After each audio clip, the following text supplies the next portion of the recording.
క్రీస్తునందు ప్రియమైనటువంటి దేవుని సంగమ ప్రజలారా, మన రక్షకుడు మన ప్రభు అయినటువంటి యేసుక్రీస్తు పరిశుద్ధ నామంలో మీ అందరికీ శుభాలను తెలియజేస్తున్నాం. మరి ఒక దినము దేవుడు మన జీవితాల్లో పొడిగించిన విధానం బట్టి దేవునికి వందనాలు చెల్లిస్తున్నాం. ఈ దినము ధ్యాన భాగము యోహాను సువార్త 14వ అధ్యాయము 1వ వచనాన్ని మనము ధ్యానం చేసుకుందాం.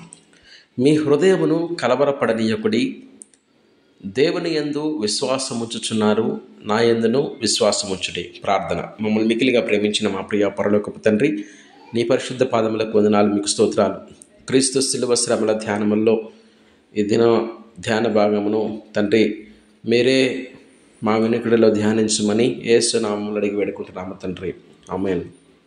క్రీస్తునందు ప్రియమైనటువంటి దైవజన్మ, ప్రభువు ఈ ఉదయకాలము మనతోటి మాట్లాడుతున్నటువంటి శ్రేష్టమైనటువంటి మాట, మీ హృదయములను కలవరపడనీయకుడి. అవును, నిజమే. దేవుడు ఎంత అద్భుతమైనటువంటి వాడో, దేవుడు ఎంత గొప్ప శక్తిమంతుడో, దేవుడు ఎంత మంచివాడో ఈరోజు ఈ ఉదయకాలము ఈ యొక్క వాక్ తోటి మన దగ్గరికి వచ్చి ఉన్నాడు, మనతోటి మాట్లాడుతున్నాడు ఈ మాట ద్వారా. ఎందుకు? ఆయన వెళ్ళవలసినటువంటి గడియ, ఈ లోకంలో తన శిష్యుల దగ్గర నుండి తన శిష్యులతో సహవాసం చేసినటువంటి ప్రభువు ఆయన ఈ యొక్క లోకంలోనికి ఏ విషయమైతే ఏ అంశం కొరకైతే ఈ యొక్క లోకంలోనికి వచ్చాడో, ఏ ఉద్దేశం కొరకైతే ఈ యొక్క లోకంలోనికి వచ్చాడో, ఆ యొక్క ఉద్దేశము నెరవేర్చబడినటువంటి, లేకపోతే ఆ ఉద్దేశము నెరవేర్చి ముగించబోయేటువంటి దినములు సమీపించినప్పుడు తన యొక్క శిష్యులను, తనను నమ్మినటువంటి బిడ్డలను, తన యందు విశ్వాసం ఉంచినటువంటి బిడ్డలతోటి ప్రభువు మాట్లాడుతున్నాడు. కాబట్టి ఈరోజు ఆయన యందు విశ్వాసం ఉంచినటువంటి నీతోటి, నాతోటి ప్రభువు మాట్లాడుతున్నటువంటి ఆ శ్రేష్టమైన మాట ఏంటంటే, మీ హృదయములను కలవరపడనీయొద్దు. మన చుట్టూ ఉన్నటువంటి పరిస్థితులు మనకి భయాందోళనను కలిగిస్తూ ఉంటాయి. మన చుట్టూ ఉన్నటువంటి పరిస్థితులు మనకు నెమ్మది లేకుండా చేస్తాయి. మన చుట్టూ ఉన్నటువంటి పరిస్థితుల వల్ల మనం ఆందోళన చెందుతున్నాము. అవును, నిజమే. చుట్టూ భయంకరమైనటువంటి శ్రమలు, భయంకరమైనటువంటి కష్టాలు, భయంకరమైనటువంటి ఇబ్బందులు మన చుట్టూ కనపడతా ఉన్నాయి. అయినప్పటికీ కూడా ప్రభువు ఈ ఉదయకాలము నీతోటి, నాతోటి మాట్లాడుతున్నటువంటి మాట ఏంటంటే, మీ హృదయములను కలవరపడేయొద్దు, మీరు భయపడొద్దు, మీరు దిగులు పడొద్దు, మీరు ఆందోళన చెందవద్దు. ఎందుకు? మీరు దేవుని యందు విశ్వాసం ఉంచుతున్నారు. అవును, ఈ లోకంలో నుండి మనము ఒకానొక దినముల మనము ఈ లోకాన్ని విడిచిపెట్టి వెళ్ళాల్సింది. ఈ లోకము శాశ్వతమైనటువంటిది కాదు. అయితే ఈ లోకంలో నుండి మనకు నిరీక్షణ కలిగించేటువంటి ఇంకొక లోకం ఉంది. దాన్ని పరలోకం అంటాం, దేవుని సన్నిధి అంటాం, దేవుని రాజ్యం అంటాం. అయితే దేవుడు ఏమంటున్నాడు? మీ హృదయాలను కలవరపడేయొద్దు. ఎందుకు కలవరపడొద్దు? ఎందుకు భయపడొద్దు? ఎందుకు మీరు ఆందోళన పడవద్దు? ఎందుకు చింతపడవద్దు? ఎందుకు దిగులు పడవద్దు? అంటే మీరు దేవుని యందు విశ్వాసం ఉంచుతున్నారు, లేదా దేవుని యందు విశ్వాసం ఉంచండి, నా యందును విశ్వాసం ఉంచండి. మీరు మనం దేవుని యందు విశ్వాసం ఉంచితే మనం ధైర్యం కలిగి వారం అవుతాము. మనం ఈ లోకాన్ని చూసి, లోకంలో ఉన్నటువంటి శ్రమలను చూసి, కష్టాలను చూసి, భయంకరమైన పరిస్థితులను చూసి మనం దిగులు పడుతూ చింతపడుతూ ఉన్నావేమో. ఈరోజు ప్రభు చెప్తున్నాడు, నీవు దేవుని యందు విశ్వాసం ఉంచు, నీవు నా యందు విశ్వాసం ఉంచు, క్రీస్తునందు విశ్వాసం ఉంచాలి, క్రీస్తునందు విశ్వాసం ఉంచాలి. కాబట్టి ప్రభువు చెప్తున్నాడు, ఏం చెప్తున్నాడు? ఆయన యందు విశ్వాసం ఉంచాలి. ఏ విశ్వాసం ఉంచాలంటే చెప్తున్నాడు, ప్రభువు చెప్తున్నాడు 2వ వచనంలో, యోహాను సువార్త 14:2, నా తండ్రి ఇంట అనేక నివాసములు లేని ఎడల నేను మీతో చెప్పుదును, మీకు స్థలము సిద్ధపరచ వెలుచున్నాను. అవును, దేవుడు మన దగ్గర లేడు అని అనుకుంటాం, కానీ అది చాలా అబద్ధం. దేవుడు లేడు కాదు, నిజంగా దేవుడు ఉన్నాడు. వాక్య లేఖనాలను మనం చూద్దాం దినము. దేవుడు మనతోటి ఉన్నాడు, మనలోనే ఉన్నాడు. కాబట్టి ఇక్కడ చెప్తున్నాడు చూడండి, నా తండ్రి ఏంటి అనేక నివాసములు కలవు, లేని ఎడల మీతో చెప్పుదును, మీకు స్థలము సిద్ధపరచ వెళ్ళుచున్నాను. 3వ వచనం, నేను వెళ్ళి మీకు స్థలము సిద్ధపరచిన ఎడల నేనుండు స్థలములో మీరును ఉండులాగున మరల వచ్చి నా యొద్ద ఉండటకు మిమ్మల్ని తీసుకుని పోవదును. చూడండి, లోకంలో నుండి ప్రత్యేకించబడినటువంటి వారముగా మనం ఉన్నాం. ఈ లోకంలో ప్రభు అయినటువంటి యేసుక్రీస్తును నమ్ముకున్నటువంటి ఏ ఒక్కడు కూడా నష్టపోయినాడు ఎవడు లేడు. అందుకని ప్రభు అంటున్నాడు, నా నిమిత్తము కలిగేటువంటి హింసల్లో మీరు అన్నదమ్ముళ్ళు, అక్క చెల్లెళ్ళు ఎవరినైనా పోగొట్టుకుంటే పరలోకమందు నూరంతా రెట్టింపైనటువంటి ఆశీర్వాదం గొప్పగా పొందుకుంటామంట మనం. అందుకని ప్రభు అంటున్నాడు, నేను వెళ్ళి, ఆయన వెళ్ళటము, ప్రభు అయిన యేసుక్రీస్తు వెళ్ళటము, అది మనకు ఆశీర్వాదము. ప్రభు అయినటువంటి యేసుక్రీస్తు ప్రభు వారు సిలువలో చనిపోవడం మనకు ఆశీర్వాదము. ఆయన అంటున్నాడు, నేను వెళ్ళి మీకు స్థలము సిద్ధపరిచిన ఎడల నేనుండు స్థలంలో.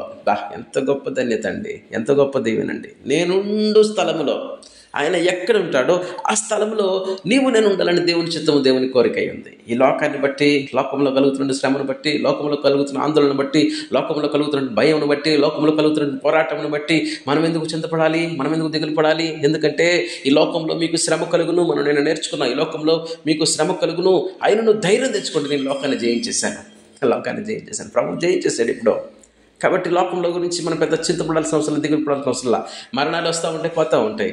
మనకు దగ్గరైనటువంటి వారు ఒక క్షణంలోనే దూరం అయిపోతూ ఉన్నారు. నిన్న కనపడిన వాళ్ళు ఈరోజు ఉండట్లేదు.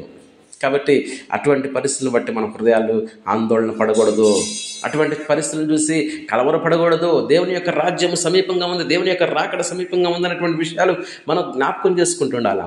నేను వెళ్ళి మీకు స్థలము సిద్ధపరిచిన నేనుండే స్థలంలో మీరును ఉండాలా.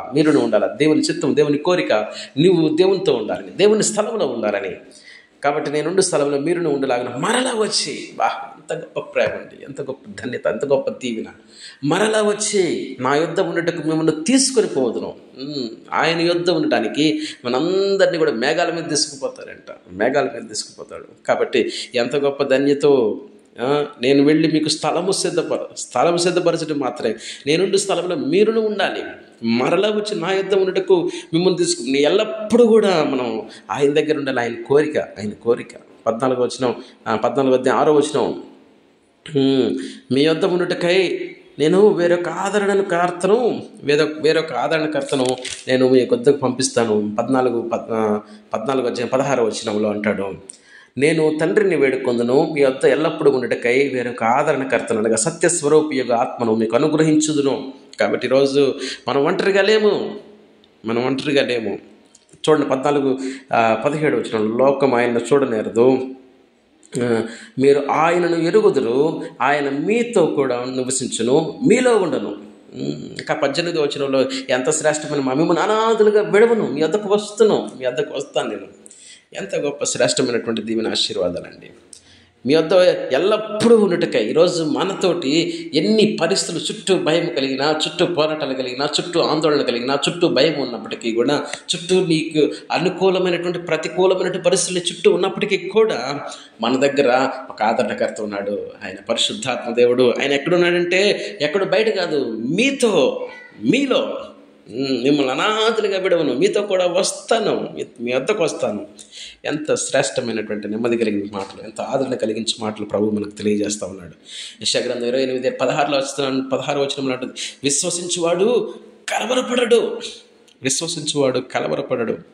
పేతురు రాసిన 1 పత్రిక 2:7 విశ్వసించున్న మీరు ఆయనకు అమూల్యమైన వారంట. ఎంత గొప్పదని. మనం దేవుని యందు విశ్వాసం ఉంచితే దేవునికి మనము అమూల్యమైనటువంటి వారు, స్పెషల్ ప్రీషియస్ డైమండ్స్ లాగంట, అమూల్యమైనటువంటి వారుగా ఉంటామంట. ఇంకా మనం మాట్లాడుకున్నట్టయితే అమూల్యమైనటువంటి విశ్వాసం పొందినటువంటి మీరు అంటాడు. అమూల్యమైనటువంటి విశ్వాసం, వారికి శుభం కలుగుతుందని దేవుని యొక్క వాక్యాలు, లేఖనాలు రాస్తూ ఉన్నాయి. కాబట్టి ప్రియమైన దైవజనమ, ఈరోజు మన హృదయాలను కలవరపడనీయకూడదు, మన హృదయాలు బెదిరిపోకూడదు. మనం భయపడితే ఇంకా భయం మనల్ని ముంచి వేస్తుంది. కానీ ధైర్యంగా దేవుని దగ్గరకు మనం వెళ్ళగలిగిన గొప్ప అవకాశం ఉంది. అది ప్రభు అయినటువంటి యేసుక్రీస్తు ద్వారానే. అందుకని యేసుక్రీస్తు ప్రభు వారు ముందుగానే ఈ లోకంలో ఎలాంటి పరిస్థితులు కలుగుతాయో ఆ పరిస్థితులన్నింటిలో నుండి మనల్ని విడిపించి తప్పించడానికి ఆయన ప్రభు అయినటువంటి యేసుక్రీస్తు వారు ఎంత శ్రేష్టమైన గొప్ప కార్యం సిలువలో చేశాడో. కాబట్టి లోకములో మనకి శ్రమ కలిగినప్పటికీ, లోకములో మనకి పోరాటం కలిగినప్పటికీ, లోకంలో మనకు ఆందోళన వచ్చినప్పటికీ, లోకంలో మనం భయం కలిగినప్పటికీ మనము భయపడకూడదు. మనము దేవుని యందు విశ్వాసం ఉంచాలి, ఆయన యందు విశ్వాసం ఉంచాలి. ఆయన యందు విశ్వాసం ఉంచేవాడు ఎవ్వడు కూడా కలవరపడ్డు. మన హృదయాలను జంకనేయకూడదు, మన హృదయాలను భయం రానియకూడదు. కాబట్టి మనం దేవుని యందు విశ్వాసం ఉంచి ఆయనలో ఉన్నట్టుకు మనం ఈ యొక్క లోకంలో మనకు దేవుడు ఇచ్చినటువంటి ఈ యొక్క పరిపూర్ణ ఆయుష్ దేవుడు ఎంతకాలం ఇస్తే అంతకాలము దేవుని యందు స్తుతించేటువంటి వారముగా, దేవుని కొరకు పనిచేసేటువంటి వారముగా మనందరము ఉండునుగాక. ఈ మాటలు గాక. ప్రార్థన. మమ్మల్ని మికిలిగా ప్రేమించిన మా ప్రియ పరలోకపు తండ్రి, నీ పరిశుద్ధ పాదములకు వందనాలు, మీకు స్తోత్రాలు. మీరు ఇచ్చినటువంటి యొక్క శ్రేష్టమైనటువంటి మంచి మాటల కొరకై మీకు వందనాలు చెల్లిస్తూ, ఎవరైనా నా తండ్రి హృదయాలు కలవరపడుతూ ఉంటే, ఆందోళన చెందుతూ ఉంటే అటువంటి బిడ్డలతో మీరే మాట్లాడమని, ఈ వాక్యమును మా హృదయాలు నీరుకట్టి ఫలింపచేయమని యేసు నామములో అడిగి పెట్టుకుంటున్నాము తండ్రి. Amen. God bless you all. Good morning. Praise the lord. Thank you.